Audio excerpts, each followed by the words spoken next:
try to get out of the way. Hold it. That's not going to feel good. All right.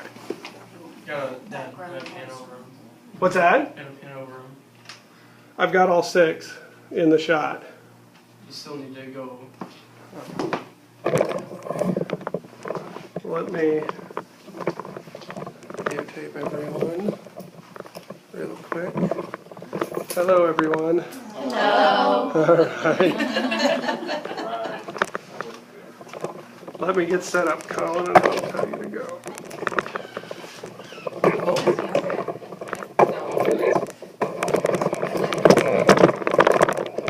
All right.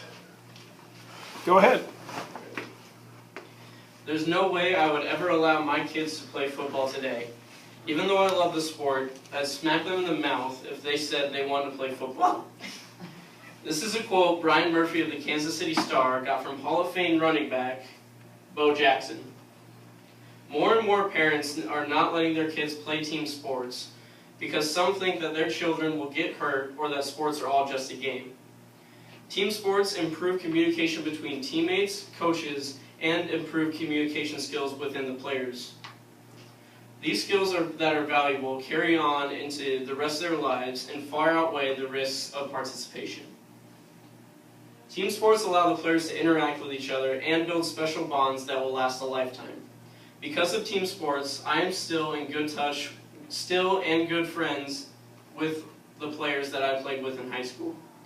If players even work together enough with each other in a real game situation, each of them will know what the other is thinking or trying to do just by the way they're either running or looking at each other, and by communicating directly and indirectly over and over again during practice. According to Aaron Yavelberg of the Huffington Post, the communication styles may be different depending on the sport or the level, but a child who learns to articulate their ideas effectively will end up winning regardless of the competition or the opponent.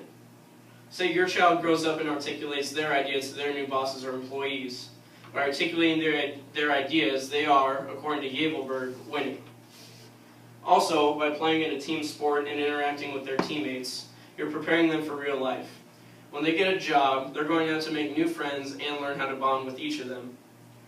Some of them they may like or dislike, but as long as they've had that previous experience of working with new teammates, it will carry over into that situation. I have a former teammate who I am currently working with right now. We don't always get along, but because we've had that experience of practicing with each other during practice and communicating with each other, we know what each of us is thinking, so we ultimately end up getting the job done anyway.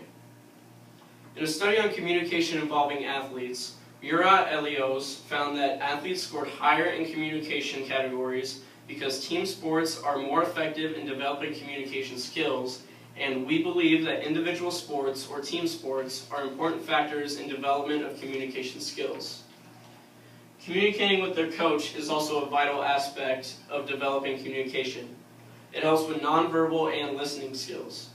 When their coach is speaking to them, they have to listen as carefully as possible because if they listen close enough, they'll know exactly what the coach wants or wants them to do. On the nonverbal side, body language. Having bad body language results in very negative consequences. Like, for example, when I was playing football, I had a teammate who directed bad body language towards the coach because he didn't like what he said. We had to run for the rest of practice. We had 45 minutes left of practice.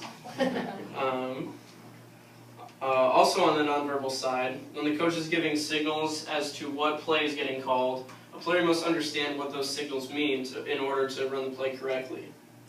It also helps them for the future because talking with your coach is like talking to a boss on a new job. If they communicate with their boss, they know what their expectation is for a certain task and how their boss wants things done. According to Chapter 10, Communicating in Small Groups, sports teams can fall under the category of small groups. They have the two main characteristics that make them fall under the category: interdependence and cohesion. Interdependence is the sense that one affects and is affected by every member in the group by some way, and cohesion is when each member of the group all work together to strive towards one common goal. In football especially, interdependence is absolutely crucial for the team. Another team member affects each team member. Say a lineman doesn't understand which guy to block. That leaves the running back or quarterback very vulnerable in the backfield, and most of the time ends up as a loss of yards. Team sports also have cohesion within them. Each sport has their athletes all working together towards one common goal, winning. I disagree with Bo Jackson's decision on not letting his children play football. If and when I have kids, I hope that he or she gets the same experiences that I did growing up with sports in my life. Football is an amazing experience for teaching them valuable communication skills. It helps develop communication between teammates or coworkers and coaches. It helps nonverbal and listening skills, and helps develop interdependence and cohesion skills between small groups or teams.